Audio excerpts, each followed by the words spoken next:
हमारे साथ बाएं साइड में बैठे हुए हैं बीके चौबे जी, एक्स रिटायर्ड ऑफिसर हैं, आईएएस अफसर हैं और पिटाई कोट क्षेत्र से आते हैं। उसके बगल में खड़े हैं फैज अहमद साहब, ये मुख्य प्रवक्ता भी रहे हैं, जदयू के बड़े नेता थे, हमारे साथ बहुत दिन पैदल भी चले हैं। बगल में प्रमोद जी हैं और उनके बगल में फुलेश्वर कानू जी हैं। इधर से कुछ साथी हमारे जो जिला के पदाधिकारी लोग हैं, सामने इनका परिचय मैं आपसे इसलिए करा रहा हूँ कि पिछली बार जब मैं आया था गोपालगंज पैदल चलते हुए, तब तो कोई संगठन नहीं था। अब इन्हीं लोगों के कंधे पर संगठन है यहाँ, तो इन सबका धन्यवाद करना चाहते हैं। और आज 2 साल के बाद मैं गोपालगंज आया हूँ। भोरे में एक छोटा सा हम लोग का कार्यक्रम है, तो भोरे में जाएंगे, वहाँ पर लोगों से मिलेंगे। और बाकी आपके अगर जिला के स्तर के या राज्य के स्तर के कोई सवाल है तो आप सवाल कर लीजिए। सवाल हम ही से खाली मत कीजिएगा, जन सुराज से जो सारे संबंधित सवाल हो तो इन्हीं लोग से कीजिएगा, क्योंकि यही लोग बैठे हैं और यही लोग यहाँ पर चला रहे हैं जन सुराज को।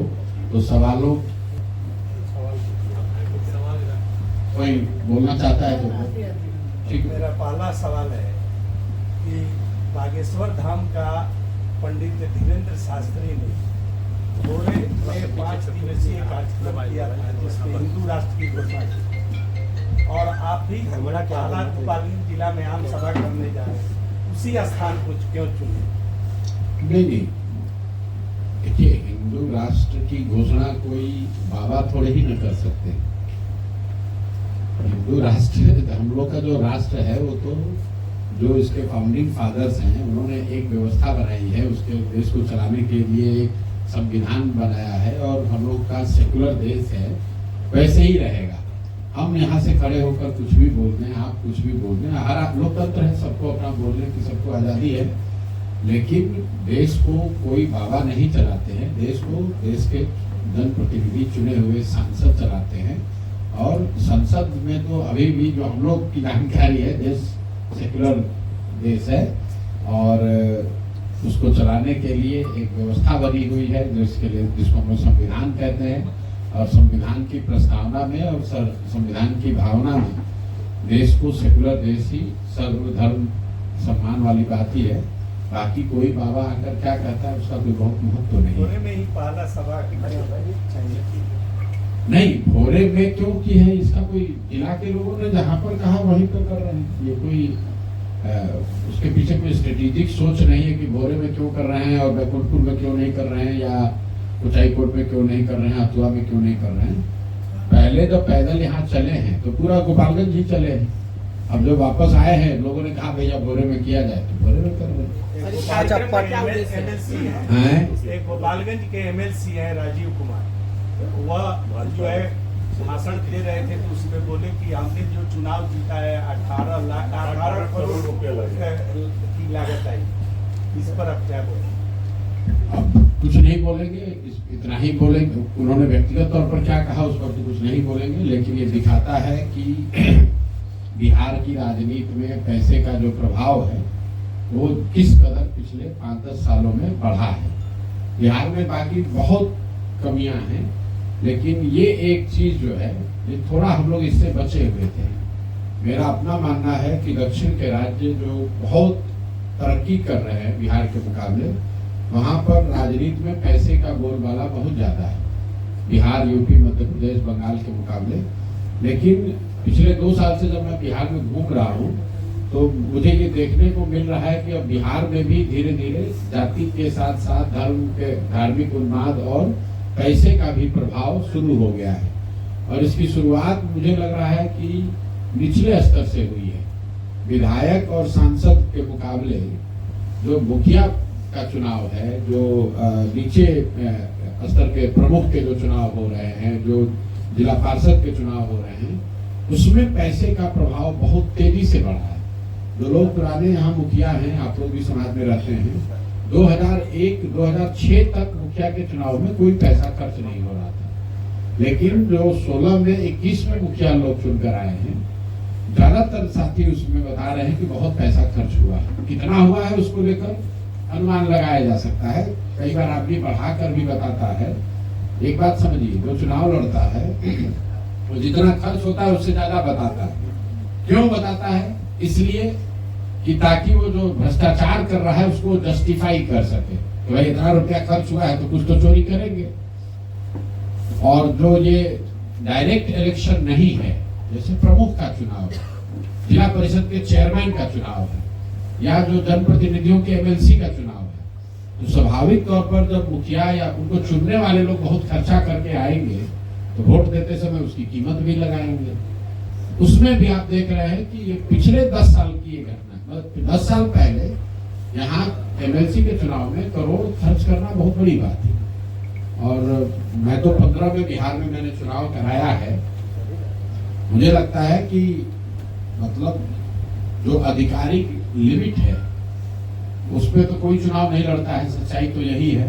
लेकिन इलेक्शन कमीशन को लोग बताते हैं कि भाई 35 लाख में लड़ रहे हैं, 40 लाख में लड़ रहे हैं, लेकिन औसतन उसका 2 या 3 गुना पैसा लोग खर्च करते होंगे। लेकिन 18 करोड़, 20 करोड़, 25 करोड़ रुपया खर्च करते हुए बहुत लोग हमको दिखे नहीं।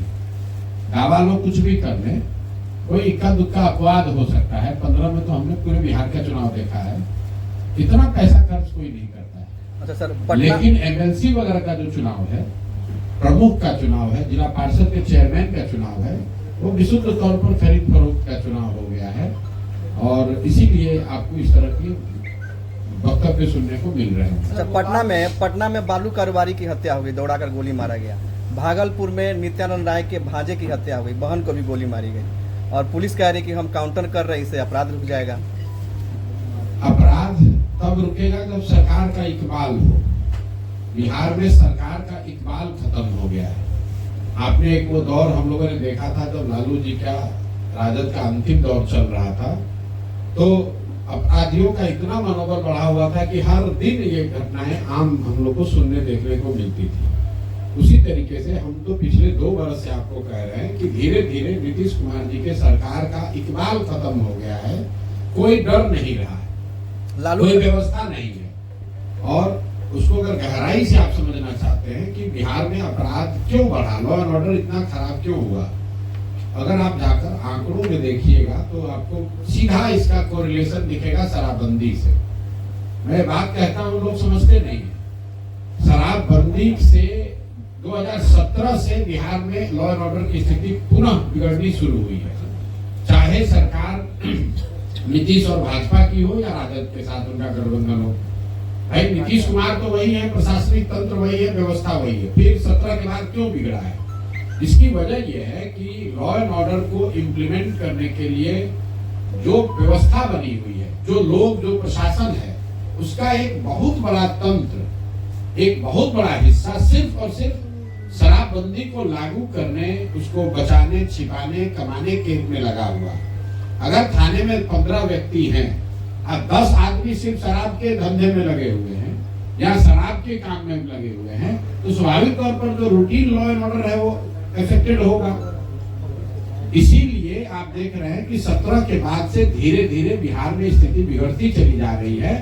तो दोनों बात, एक तो जो पॉलिटिकल लीडरशिप है उसका इकबाल का खत्म हो जाना, तो जो अफसर है वो अपने हिसाब से चला रहा है, तो उसको क्या चिंता है, अगर कुछ गलत हो भी गया तो उसको तो चुनाव फेस नहीं करना है। और दूसरा, जो प्रशासन में लगे हुए लोग हैं, खासकर लॉ एंड ऑर्डर में, उसका एक बड़ा हिस्सा शराबबंदी की वजह से उसमें व्यस्त है। और ये बात सिर्फ मैं नहीं कह रहा हूँ, इस देश के चीफ जस्टिस ने ये बात कही कि बिना सोचे समझे अगर आप कानून शराबबंदी जैसे बना देंगे, उससे पूरी व्यवस्था जो है प्रोसिक्यूशन की, कोर्ट की, वो पूरा तबाह हो जाती है। वो क्योंकि आपने कोर्ट तो बढ़ाए नहीं, थाने बढ़ाए नहीं, नए पदाधिकारी भेजे नहीं, और उसी आदमी को शराबबंदी भी लागू करना है। और बिहार में तो सिर्फ 2 ही बात जो आप कह रहे हैं, शराबबंदी, बालू वाली बात, तो 3 ही उद्योग यहाँ पिछले 3-4 साल में फैला फूला है। एक है शराब माफिया, दूसरा है बालू माफिया, और तीसरा जो अनाज वाले माफिया है, जिसकी चर्चा आप लोग कम करते हैं। ये 5 किलो अनाज से जो 4 किलो मिल रहा है, तो ये अनाज को पैसे में कन्वर्ट करना और पैसे को फिर से वापस अनाज में लाना, हम तो कम से कम 2-2.5 साल से यही देख रहे हैं कि हर जिले में, गोपालगंज में भी, आपके नाम आप लोग नहीं लीजिएगा, गोपालगंज में भी आपको मालूम है कि कौन शराब माफिया है, आपको मालूम है कौन बालू माफिया है, और आपको ये भी मालूम है कि कौन यहाँ अनाज का माफिया है। हर जिले में बन गया, पूरी व्यवस्था बन गई है। तो जब ये इस तरह के माफिया ही उनका ही दबदबा होगा तो लॉ एंड ऑर्डर बिगड़ने का कारण वो भी है। अच्छा, आपने कहा यादव का जिस तरह परिवार पॉलिटिक्स में शामिल हुआ है, उसी तरह नीतीश कुमार जी के बेटे के निशांत का भी राजनीति में आने का। देखिए, ये आप पत्रकार हैं, आप इस तरह का स्पेकुलेशन कर सकते हैं। मेरा अपना एक तरीका है, जो व्यक्ति राजनीति में नहीं है उस पर मैं टीका टिप्पणी नहीं करता। लालू जी के परिवार के भी जो बच्चे राजनीति में नहीं है उस पर हम आज तक कोई टीका टिप्पणी नहीं करते। वो क्या करते हैं, क्या पहनते हैं, कहाँ रहते हैं, वो उनका व्यक्तिगत मामला है। राजनीति में टीका टिप्पणी उस पर होनी चाहिए जो सार्वजनिक जीवन में है। जहां तक मैं समझता हूँ, नीतीश जी के जो लड़के हैं वो अभी राजनीति में नहीं है। ये पत्रकार लोग जबरदस्ती आप लोग रोज चला रहे हैं। जब राजनीति में वो आएंगे, अगर आते हैं, तब उस पर टीका टिप्पणी की जाएगी। आपके पास, हमारे पास, जनता के पास अवसर होगा जांचने का, परखने का, कमेंट करने का। अभी से उस पर अनावश्यक टीका टिप्पणी मुझे लगता है कि गैर जरूरी है। और बिहार में बात करने के लिए इतने गंभीर मुद्दा है, उस पर बात न करके किसका लड़का, अरे जब आएगा तब बात किया जाएगा। जहाँ तक मैं समझता हूँ कि ये उचित नहीं है। आपने कहा था कि राघोपुर से चुनाव लड़ेंगे, तो तेजस्वी का ही विधानसभा आपने क्यों चुना? फिर आप पत्रकार लोग भी बिहार में बात को पूरा सुनते नहीं है। लोगों ने ये पूछा कि आप चुनाव लड़ेंगे कि नहीं लड़ेंगे, तो मैंने ये कहा है कि मैं पार्टी से ऊपर नहीं हूँ। पार्टी जो तय करेगी वो हम करेंगे। पार्टी अगर तय करेगी कि राघोपुर से आपको चुनाव लड़ना है तो राघोपुर से चुनाव लड़ेंगे। मैंने उसमें ये भी कहा कि हम लोग की अभी चुनाव लड़ने की आवेदन की प्रक्रिया चल रही है। हमने तो आवेदन नहीं दिया है, लेकिन मेरी जानकारी में है कि किसी कार्यकर्ता साथी ने, जन स्वराज के किसी साथी ने उत्साह में या अपने जो भी उसकी मंशा रही हो, उसने मेरे नाम से राघोपुर से आवेदन दे दिया है। मैंने ये कहा है, मैंने ये नहीं कहा कि हम कह रहे हैं कि लड़ेंगे कि नहीं लड़ेंगे। पार्टी का नेतृत्व सब लोग बैठ के तय करेंगे। अगर सब लोग तय करेगा कि नहीं राघोपुर से ही लड़ना है तो लड़ेंगे, उसमें कोई दिक्कत नहीं है। बिहार में तमाम राजनीतिक पार्टियां आती है और आने के बाद तमाम अपने दावे करती है कि मैं ये करूंगा, जो भी बात सभी पार्टियां। लेकिन आप पर लोग क्यों विश्वास करें और आपने क्यों कि आप जो राजनीति करेंगे? मेरे पर जनता बिल्कुल विश्वास न करे। आपने बात ठीक कहा कि जो दल, जो नेता आता है वो यही कहता है कि हमको वोट दीजिए, हम सुधार देंगे। आप पत्रकार हैं, जाकर देख लीजिए 2.5 बरस में अगर मैंने ये कहा हो कहीं पर भी कि प्रशांत किशोर पर भरोसा करने से, प्रशांत किशोर को वोट देने से आपका जीवन सुधरेगा, हम तो इसका उल्टा बात बता रहे हैं कि भाई आपका जीवन तब सुधरेगा जब आप इसको सुधारना चाहेंगे, आप सही लोगों को वोट देंगे। प्रशांत किशोर को या धन स्वराज को भी अगर न ट्राई किया जाए। अच्छा, जिस तरह से नीतीश कुमार किसी न किसी पार्टी से गठबंधन करके सरकार चलाते हैं, कारणवश अगर आपकी सीट पूरा नहीं हो पाती है तो क्या आप नीतीश जी से गठबंधन करेंगे कि नहीं? भाई, हम लोग का गठबंधन पहले हो गया बिहार की जनता के साथ, और धन स्वराज ने कह दिया कि हम लोग लड़ेंगे 243 सीट। तो 243 सीट के आगे तो कोई सीट है नहीं जिस पर गठबंधन हो जाए। फिर आपने कहा कि चुनाव जीतने के बाद क्या होगा, तो उसके लिए भी हमने कह दिया कि हम लोग का अपना तरीका है, हम लोग अर्श पर मरेंगे या फर्श पर मरेंगे। हमको ये मानने में कोई दिक्कत नहीं है कि संभव है कि धन स्वराज को 5 सीट भी ना मिले। सारे प्रयासों के बावजूद अगर बिहार की जनता को लगता है कि नहीं भाई, कोई हमको नया विकल्प नहीं चाहिए, हम पुराने वैसे ही घिसी पिटी व्यवस्था में रहना चाहते हैं, तो जो व्यवस्था है उसको वोट दे देगी। हम लोग को उतना सीट ही नहीं मिलेगा कि हम लोग किसी गठबंधन करें। लेकिन अगर जनता को बात समझ में आ गई कि 30-35 साल से विकल्प के अभाव में जो गलत लोगों को भाजपा के डर से लालू जी को, और लालू जी के डर से भाजपा को जो हम लोग वोट देते रहे हैं, अब ये मौका आ गया, अब विकल्प आ गया, नए लोगों का चेहरा सामने दिख रहा है, एक सुचिता वाली राजनीति की शुरुआत हो रही है, एक नए तरीके की राजनीति की शुरुआत हो रही है जिसमें शिक्षा और पलायन की बात हो रही है। अगर जनता को ये समझ में आ गया तो धन स्वराज को इतना सीट जरूर मिलेगा कि हम लोग को गठबंधन करने की जरूरत नहीं पड़ेगी। वर्स्ट मान लीजिए कि नहीं हुआ तो भी मान लीजिए, आप यही की बात मान लें कि कुछ सीट आ गया, तो 2025 में भी गठबंधन नहीं, 2029 में भी गठबंधन नहीं। अकेले आए हैं, अकेले ही बिहार को सुधारने का जज्बा लेकर आए हैं। चाहे 5 वर्ष लगे, 10 वर्ष लगे, इसकी ईमानदारी और इसकी शुद्धता में न आज कोई आँच आई है न आगे। जब तक मैं हूं तब तक इसकी ईमानदारी और शुचिता में कोई फर्क नहीं आएगा। करने में चाहे इसको 20 वर्ष लग जाए, 10 वर्ष लग जाए, उसमें कोई कॉम्प्रोमाइज का सवाल नहीं है। बिहार सरकार की नाकामियों को आप क्रिटिसाइज करते हैं, क्रिटिसाइज करते हैं, लेकिन आपके पार्टी के अंदर इस विधानसभा में कैंडिडेट का कैसे सिलेक्शन होगा? कैंडिडेट का कैसे सिलेक्शन होगा? देखिए, ये तो पहले बिहार में कोई दल है जो कि कैंडिडेट का आवेदन ले रहा है? पहला दल जनसुराज है जो चुनाव से साल भर पहले लोगों का आवेदन हम लोग ले रहे हैं और लोगों को कह रहे हैं कि आप संभावित प्रत्याशी के तौर पर पर्चा, बैनर, पोस्टर लगाकर अपने क्षेत्र में प्रचार कीजिए। और पहला ऐसा दल है जो कह रहा है कि हम जून जुलाई में आपको बता देंगे कि आपका उम्मीदवार कौन होगा। तो जो लोग चुनाव लड़ना चाहते हैं, इसी समाज से निकले हैं, वो अपना दावा रख रहे हैं, जनता के बीच में भी रख रहे हैं, जनसुराज के लोगों के बीच में भी रख रहे हैं। जिसके नाम पर सबकी सहमति बनेगी वो उम्मीदवार बन जाएगा। यहाँ पैसे का कोई खेल नहीं है। टेबल के नीचे कोई पैसा देकर टिकट खरीद नहीं सकता है, जाति के आधार पर टिकट बट नहीं सकता है। जिसको भी क्षेत्र की जनता, हमने पहले कहा है, जनसुराज का स्लोगन है सही लोग, मजबूत लोग नहीं, बालू माफिया नहीं, शराब माफिया नहीं। हमको मजबूत आदमी नहीं चाहिए, हमको सही आदमी चाहिए। जिसको क्षेत्र की जनता सही समझे उसको हम लोग उम्मीदवार बनाएंगे। उसके बाद आप वोट नहीं दीजिएगा तो आप भुगतिएगा और आप फिर रोइएगा कि आपने नहीं दिया। भाई बिहार के लोग, हमारी जो समझ है, 2 बरस से तो यही कह रहे हैं कि भैया हम लोग के पास विकल्प नहीं था, आप बढ़िया आदमी आ गए हैं, आप अच्छे लोगों को टिकट दीजिए, आप विकल्प दीजिए, हम लोग आपके साथ खड़े हैं। कम से कम जनता ने कहा हमसे यही है। तो हमसे जनता ने कहा है तो हमको एक बार तो जनता को मौका, सही आदमी को टिकट देकर देना है। अगर जनता नहीं देगी वोट तो फिर उनसे जाकर पूछेंगे, भाई तुम तो कहे थे कि सही आदमी को वोट दोगे, और नहीं दोगे तो फिर जो दुर्गति में जी रहे हो इसी में आगे जीना पड़ेगा। बिल्कुल 1 घंटा के अंदर कर देंगे। इसमें कोई इफ बट किंतु परंतु नहीं है। कोई वोट का इसमें राजनीति नहीं है। शराबबंदी का जारी रखने का कोई आधार नहीं है। पहली बात की शराबबंदी बिहार में लागू है ही नहीं है। आप जितने पत्रकार बंधु हैं, आप बताइए कि शराबबंदी आपके जिले में लागू है? घर घर में शराब बिक रहा है, तो किस शराबबंदी की बात कर रहे हैं? आप उस शराबबंदी का सवाल पूछ रहे हैं कि क्या शराब का होम डिलीवरी आप रुकवा दीजिएगा? तो हम आपको कह रहे हैं हाँ, शराब की होम डिलीवरी रुकवा देंगे, उसके जगह कुछ रेगुलेटेड दुकान खुल जाए, दुकान से शराब बिके, जिसको लेना है वो ले, पैसा दे, टैक्स भरे।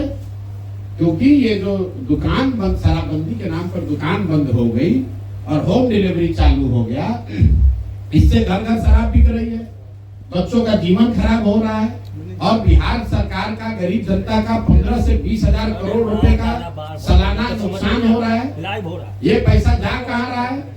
ये पैसा जा रहा है यहाँ के भ्रष्ट नेताओं के पास, ये जा रहा है यहाँ के भ्रष्ट शराब माफिया के पास। तो आप बताइए कि 15-20 हजार करोड़ रुपया जो बिहार की जनता का है, वो पैसा शराब के माफिया के पास जाए, ये कौन सा नियम होना चाहिए? और जिन महिलाओं के नाम पर इसको लागू किया गया है, सबसे ज्यादा प्रताड़ित तो महिलाएं हैं। 1.25 लाख से ज्यादा लोग, आप अपना आंकड़ा जाकर देख लीजिए, 1.25 लाख से ज्यादा लोग आज भी शराबबंदी कानून के तहत जेल में हैं। और जो जेल में है वो ज्यादातर लोग गरीब, अति पिछड़ा, दलित, मुस्लिम परिवार के लोग हैं, जिनके पास केस लड़ने का, बेल बॉन्ड भरने का पैसा नहीं है। तो किसकी मदद के लिए कानून बनाया गया? आपने जिस तरह पूरे बिहार के हर जिले में दौरा किया, उसी तरह से कांग्रेस भी कन्हैया कुमार के नेतृत्व में जन यात्रा शुरू की है। क्या वह जमीन अपना तलाश कर रही है? नया प्रदेश अध्यक्ष भी लाया गया है। बहुत अच्छी बात है, कांग्रेस बड़ा दल है, उनको प्रयास करना ही चाहिए। आश्चर्य की बात यह है कि 40 वर्ष उनको लग गया ये जानने समझने में। भाई कांग्रेस तो 1985 में बिहार को में रूलिंग पार्टी थी, तो 85 से 2025 मतलब 40 वर्ष हो गया।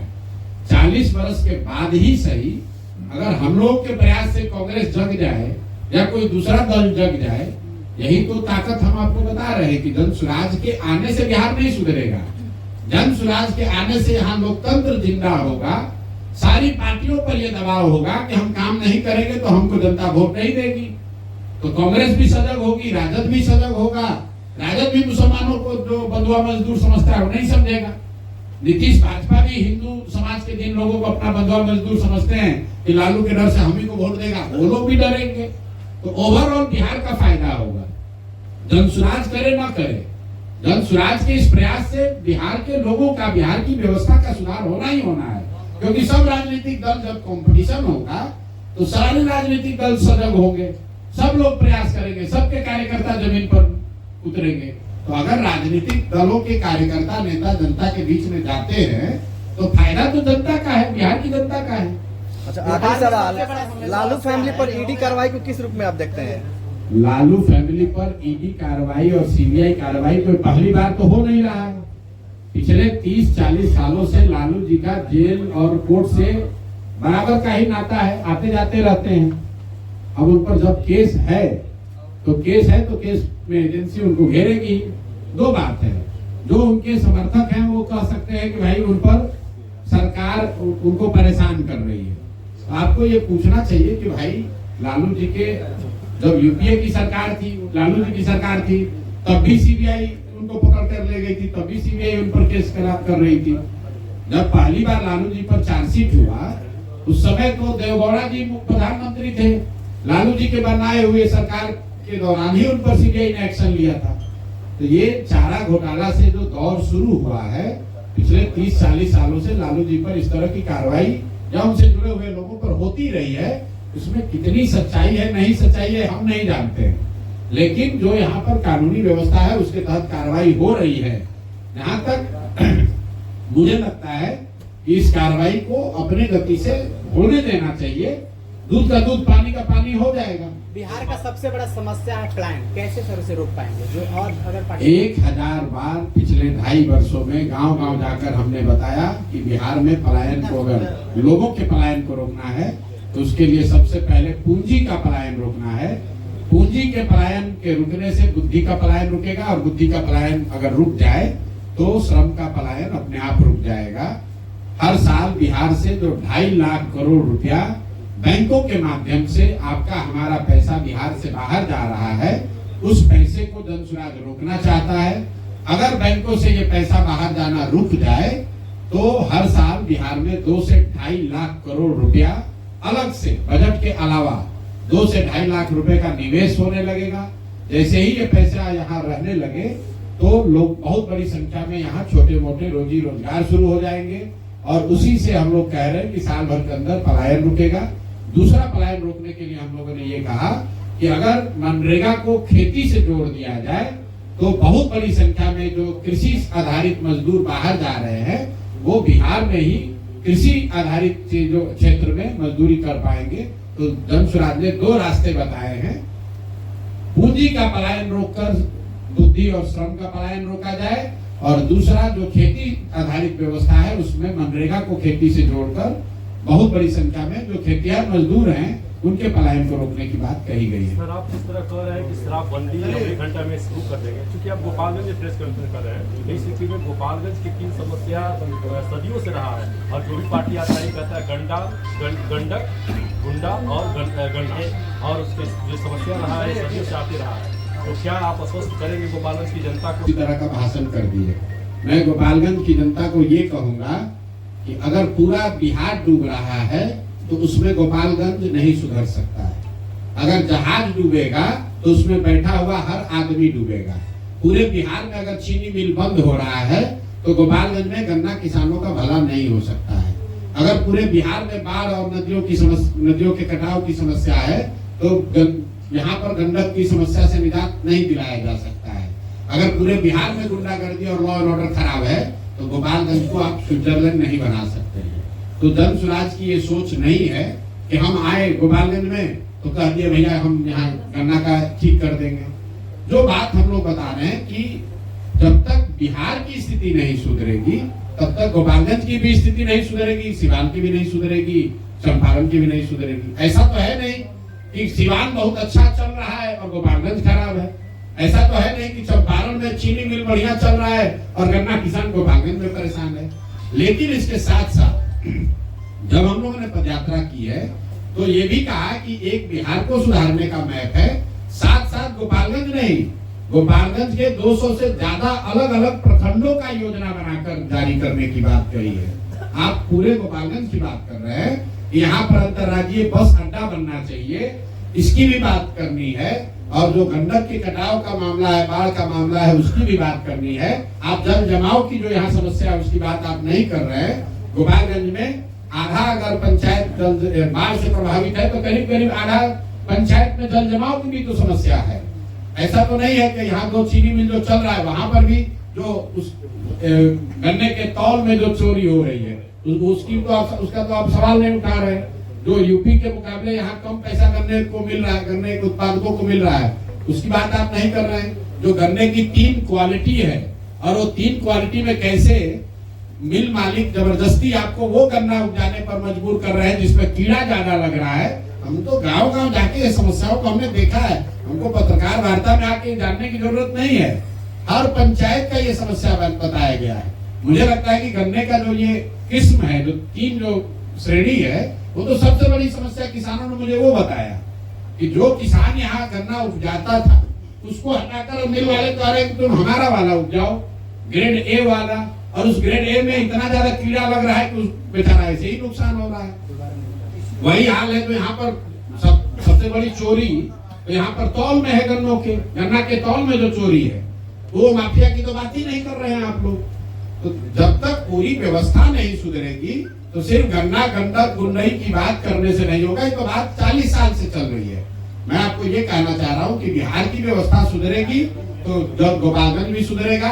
और जहां तक जन स्वराज की समझ की बात है तो 2 साल हमने यही तो लगाया है कि गांव गांव जाकर समझे कि गोपालगंज के गांव में, बेतिया के गांव में, सुपौल के गांव में क्या समस्या है, ताकि जब व्यवस्था को सुधारने का अवसर मिले तो निचले स्तर पर जो जानकारी इकट्ठा की कर रहे हैं। आप लोग कोई पत्रकार ये नहीं पूछ रहे हैं कि कांग्रेस के एक नए अभी मुख्यमंत्री बने हैं तेलंगाना में, नाम है रेवंत रेड्डी। 2 वर्ष पहले अभी मुख्यमंत्री बने हैं, जुमा 2 वर्ष हुआ है। तो मुख्यमंत्री बनने के बाद उसने कहा, उस आदमी ने, कि बिहारियों का डीएनए है मजदूरी करने वाला, मतलब बिहार के लोग पैदा ही हुए हैं मजदूरी करने के लिए। ये रेवंत रेड्डी के शब्द हैं। जो भी कांग्रेस के नेता यहाँ आ रहे हैं जरा उनसे ये पूछिएगा तो भाई तुम्हारा यही सोच है? हम लोग जब मजदूरी करने के लिए ही पैदा हुए हैं तो काहे के लिए यहाँ यात्रा कर रहे हो? क्यों वोट मांगने आ रहे हो? तेलंगाना में ही वोट मांगकर बना लो सरकार। वोट हम लोग से मांगोगे और हम लोग से कह रहे हो कि बिहारी मजदूरी करने के लिए पैदा हुआ है। और आप जरा पूछे तो कोई कन्हैया कुमार, कोई राहुल गांधी, किसी ने अगर रेवंत रेड्डी के खिलाफ एक शब्द कहा हो तो दोनों बात कैसे होगा भाई? आपका मुख्यमंत्री हैदराबाद में बैठकर बिहारियों को गाली दे रहा है, कार्यकर्ता नहीं वहां का मुख्यमंत्री है, बिहारियों को कह रहा है कि पैदा ही हुआ है मजदूरी करने के लिए। और उसी दल का नेता आकर बिहार में वोट मांग रहा है और आप लोग सवाल भी नहीं करते।